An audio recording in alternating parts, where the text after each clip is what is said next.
Welcome everybody. Take a moment to say thank you for coming out here today to hear a little bit about our drainage bond proposal that's on the ballot for this November election. As part of the Commissioner's Court, we are representatives of the Drainage District board members. So today we have myself, David Fuentes, Precinct 1. We have Commissioner Cantu, Precinct 2. We also have representatives from Precinct 3 here with us as well. We want to thank everybody for coming today just to hear a little bit about the programs that we're proposing. We need to go back first though and talk about why we're here. And the purpose and the reason why we're here is because of the rain events that we experienced in June exposed a lot of the things that we needed to improve for our constituents, and that was district-wide. And when we're talking about a district, we're talking about the drainage district, which encompasses roughly 90% of all of Hidalgo County. And what we experienced during those rain events was that we just didn't see the infrastructure that was necessary to try to get the water out more efficiently, quicker, to avoid structural damage and to avoid the problems that we had with quality of life issues for our residents. So as part of our assessment post-storm, I know that from the precinct side and from the county, each of the precincts started their own exploration, if you will, of the problems that we had and the shortcomings that we had in our existing drainage system. But we didn't just rely on that. One of the things that we did while we were going through the rain event, at least in the precinct 1, is we looked at some of the historical reports that were available to us. In the past, the Water Development Board had done some studies that showed us where we historically had some flooding that occurred. And I don't mean just flooding when we had a significant rain event. We're talking about flooding and a normal rain event. When we're talking about a 10-year storm or a 25-year storm, we're tempted to say that we should be able to say that our drainage system can handle that kind of flow and that kind of capacity. But the reality and the truth is that some of these neighborhoods, some of these colonias that were built many decades ago don't have the appropriate infrastructure, they don't have the appropriate connectivity, and they don't have outfalls that are necessary in order for water to continue to move in a positive way. And when we talk about positive flow, we're talking about an outfall into an existing drain system where water continues to flow out to the Laguna Madre. And it comes out of our neighborhoods, out of our streets, out of our commercial areas. So we're trying to make sure that from our side, from our standpoint, that we have the necessary infrastructure that water continues to flow. So in that post-storm assessment, one of the things that we experienced or noticed was that these historical places of flooding were flooding again. And they were flooding at catastrophic levels where we had 3-4 feet of water inside people's homes. We had them inside of businesses. We had an entire bus fleet for a school district, completely totaled. So we know that this was more significant than in storm events in the past, even the rain event of October 2015. This seemed to have a lot more damage associated with it because the water was just standing there. So one of the things that we did is we checked to see if we had broken pipes, if we had structures that had lost their integrity, walls that had been breached, water that was leaking out of our systems back into the neighborhoods. Obviously the question of were gates closed, gates open. We leave gates open as long as we can. We want gravity to be our friend. It's going to pull water out. Water goes from a high level to a low level. So we were trying to use gravity to move this water out of our systems and into drainage channels like the IBWC or the main drain. So those are the types of things we want to do. Once we know that water is going to start backflowing, and once we know that water is going to start going back into our neighborhoods because the water has equalized between the channels that should move it out and the drainage channels that connect to it, we need to close those gates, and then we need to find alternative ways to get water into those main channels. And that typically we have to rely on pumps. And a lot of times we're using mobile pumps that are in 4 to 6 inch range are the most typical. Some of our pumps are 12 inches, but now when you start getting into larger size pumps, we talk about mobility issues. We have to have appropriate ways to get those pumps out there, and mobilize them and get them working, get the water out of our systems. But those have smaller capacities. So part of what we're looking at here is how can we get water to continue to flow, and how can we get it out faster? So in that assessment, we came up district-wide with 37 different projects, and then we also set aside $4 million for capital equipment, capital equipment that would be used at the drainage district that will help maintain our systems and help us on a day-to-day basis. We have these bond flyers that are available here for you to take with you so that you can see that there's a summary of each of the projects that we're proposing. And again, this is district-wide. So if you see right here behind us, this is a larger map of what we see on the flyer, and this actually identifies all 37 projects. This yellow outline here is the entire drainage district. As you can see, it doesn't incorporate some of our county area, some of those outliers, but it does, for the most part, encompass about 90% of Hidalgo County. So what we did as commissioners is we had to assess whether we wanted to go out for a bond now or if we wanted to do something later. The reason that we wanted to do this quicker, and the reason we put it on the ballot for November, is because we need something to make an immediate impact. We can't afford to wait. We can't afford to go into May and then potentially not start projects until after the next hurricane season. One of the things that was very obvious to us is that we needed to take action, and we needed to take action now. We needed to make sure that we were responsive. Obviously, we already know that there's flaws with the way things are right now, so we need to improve those as quickly as possible. One of the things that continuously came up in a lot of the town hall meetings that we had immediately after the event was, you know, we had a rain event in October of 2015.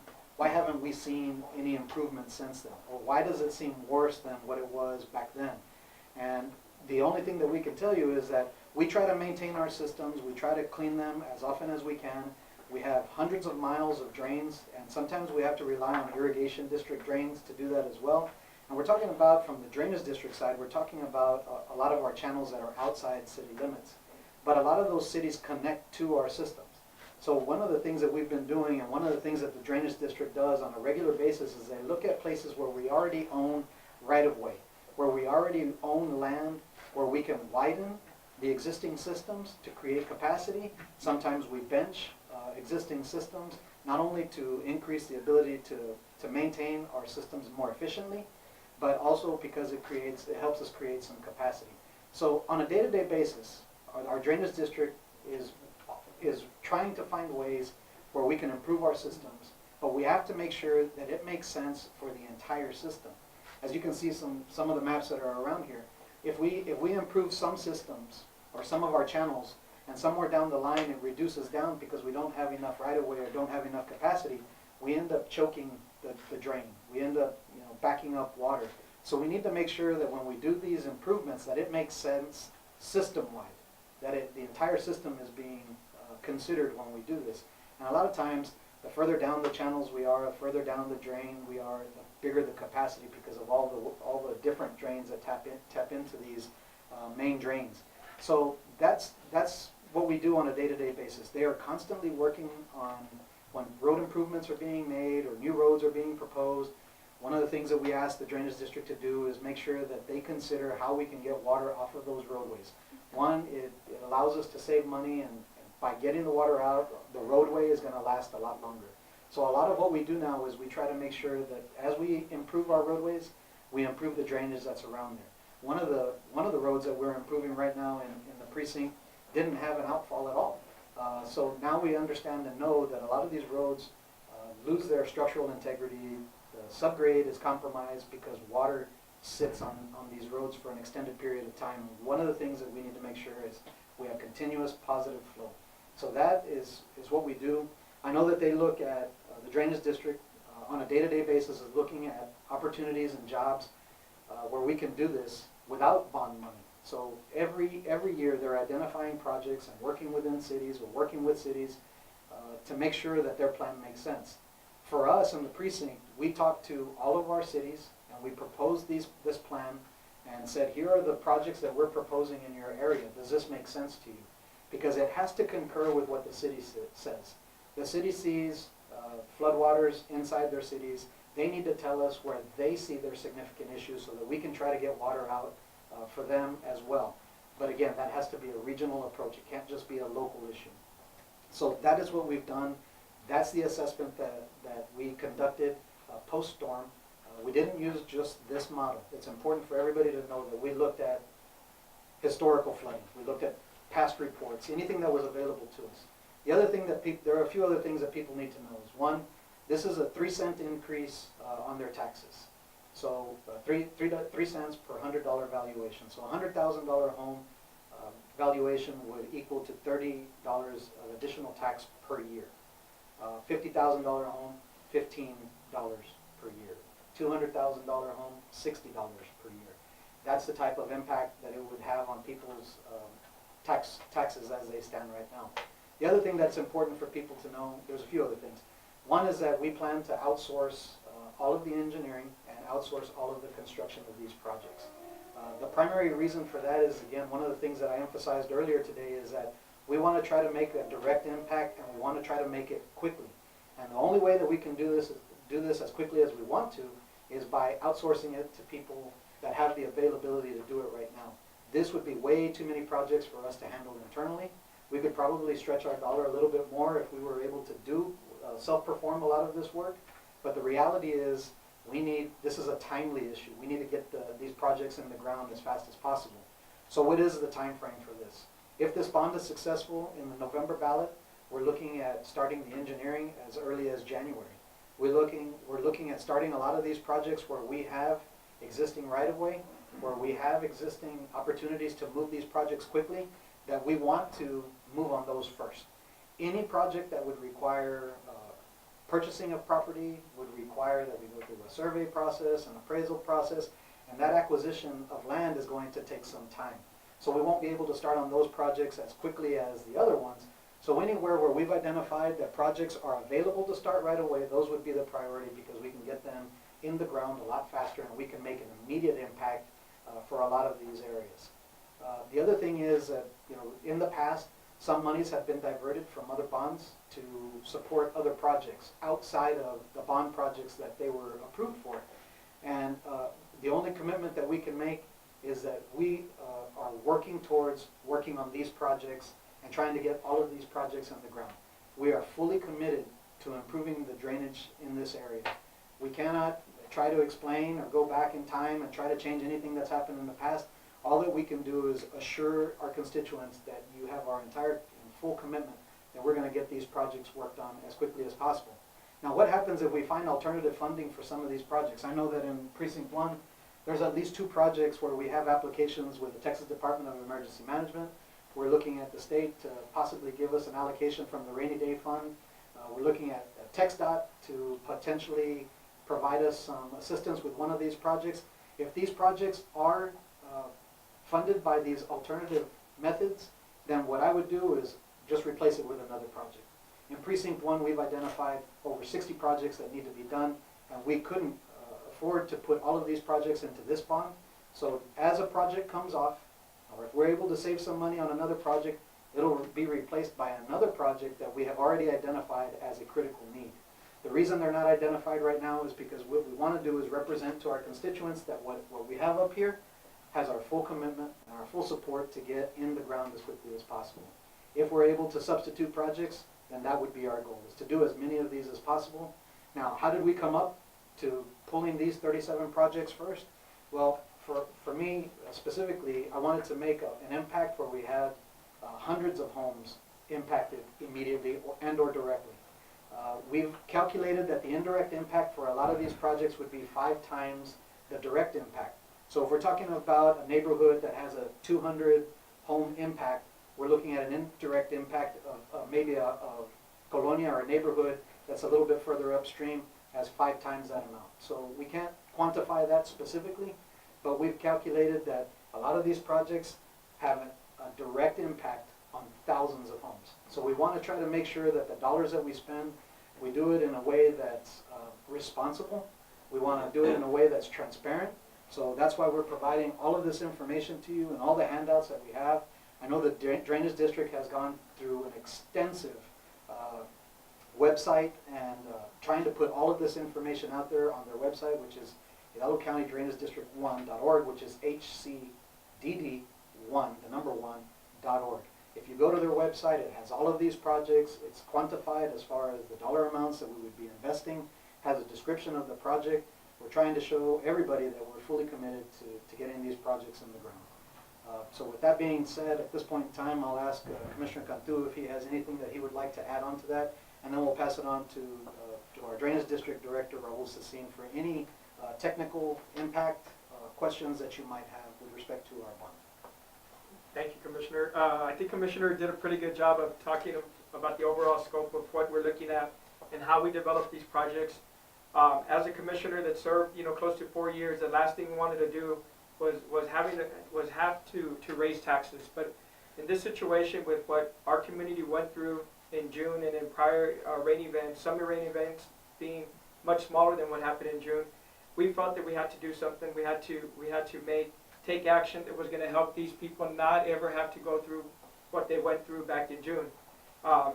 We had a lot of people in Precinct 2, but especially in Precinct 1, that had water inside their house, and they're having to rebuild their life and their homes because of having water inside the property. So what we looked at was all those areas that were extremely hit by the rain events that we had. We wanted to make sure that we had a huge impact with these projects in those areas, so that they don't have to go through that again. So that at least we felt comfortable that we provided projects that we knew would have the most impact on those individuals and future areas, so that they wouldn't have to go through this again. But we didn't do this alone. Obviously, we were, the commissioners were on the ground when these rain events were happening. We were in the water, so we were able to see the impact that these rain events had on our community. But we still didn't make these decisions alone.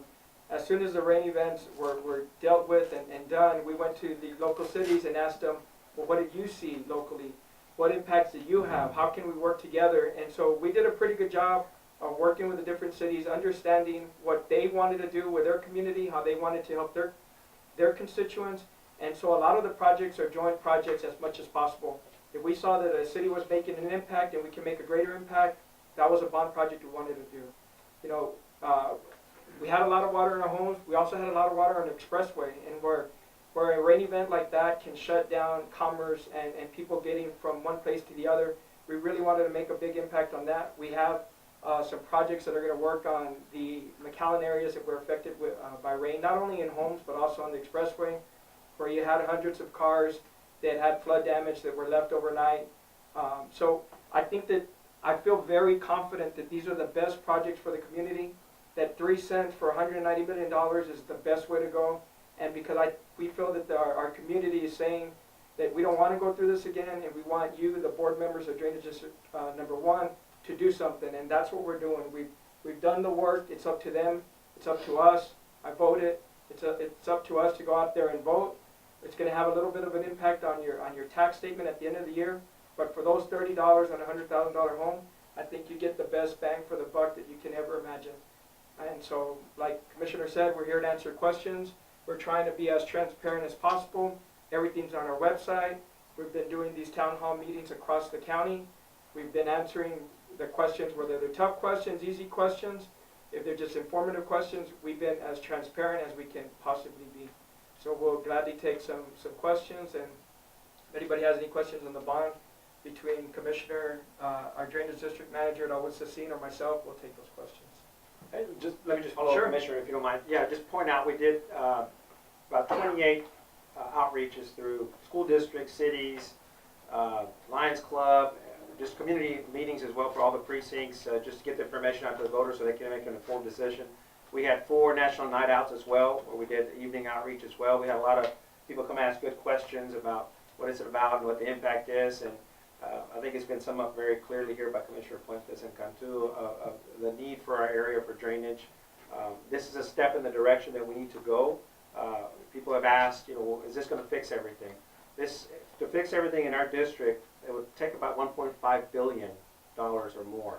So this is just one step in that direction to get us closer to where we need to be, so we can get a higher level of protection for our area. So that's what we're going to be proposing. If we're successful in November with this bond, we're going to move very efficiently to get these projects out to help those areas that we don't need it. So.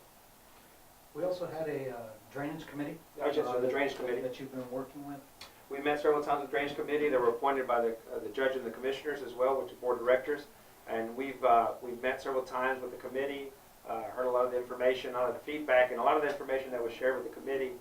We took that and implemented into the outreach education program that we've been doing for this bond. So it was very good feedback to get a different perspective and opinion from past members of the committee that have been on the committee when the 2012 bond was proposed, and so it was good. It was good information to receive, and our goal was to get as much information out to the public, and that's still the goal. As Commissioner mentioned, we have our website available that you can download all the information. Another thing about transparency that we get a lot of questions on is, what if the bond passes? How are we going to be informed as to what's happening? Well, we're going to set up on our website the project status. We're going to have the information on the project, the engineer that gets selected, the fee that gets paid to that engineer, the contractor that gets because everything's going to go out for construction in the low bid, contractor that gets the bid, the amount of the contract versus what we budgeted, and then the percentage of completion of the project. So we're going to be held accountable by that means, because we want the public to be informed as to what's happening, how the projects are progressing,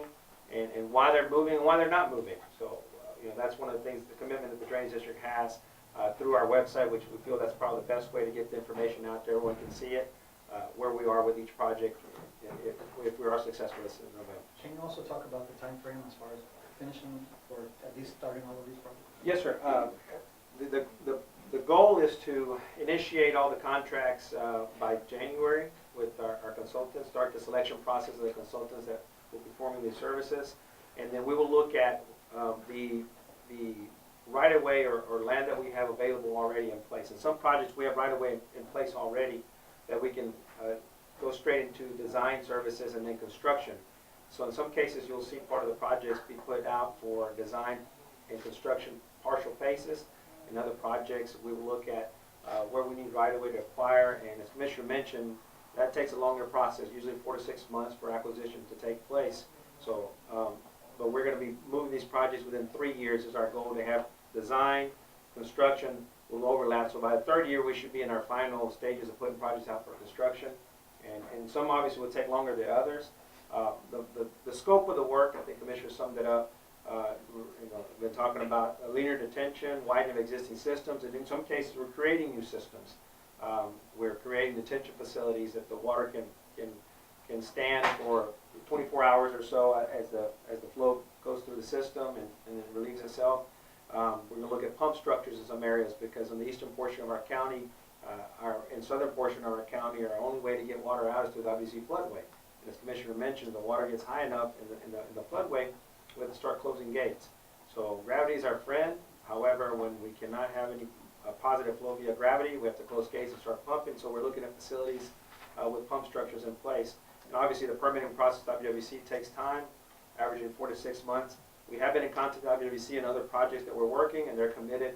They understand our need, especially this past June event, and they've committed to assign personnel to help us get our permits expedited, to make sure that we can get to construction as soon as possible if this bond is successful. So, that we're going to be very assertive in our project approach and project development and also in construction, because we've seen the need, and it's our commitment here from the Drainage District that we're going to get these projects out for construction in no more than 3 years. The plan, on behalf of myself, Commissioner Cantu, and Raul Sesin, and all of the Hidalgo County Drainage District and commissioners, so we really appreciate you coming over and hearing about this. If we can be of any further assistance, or you have any further questions, please feel free to contact us. Thank you.